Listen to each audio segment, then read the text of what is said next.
যারা মুহাম্মদ সাল্লাল্লাহু আলাইহি সাল্লামের নীতি আদর্শকে মেনে জীবন পরিচালনা করেন, ঈমান, আমল, আকীদা, ব্যবসা বাণিজ্য, অর্থনীতি, সমাজনীতি, রাজনীতি সব ক্ষেত্রে যারা মুহাম্মদ সাল্লাল্লাহু আলাইহি সাল্লামকে মেনে চলেন, তারাই দুনিয়াবি কল্যাণে থাকবে এবং বিচারের মাঠে তাদেরকে আল্লাহ সুবহানাহু ওয়া তাআলা জান্নাতবাসী হিসেবে কবুল করবেন।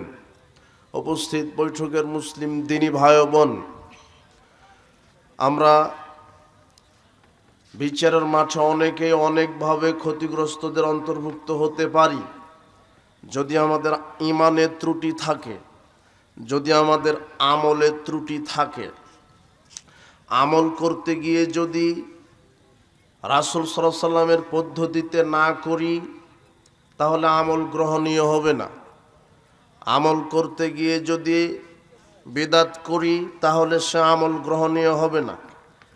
ঈমানের ভিতরে যদি শিরক মিশ্রিত করি, তাহলে সেই ঈমান গ্রহণীয় হবে না।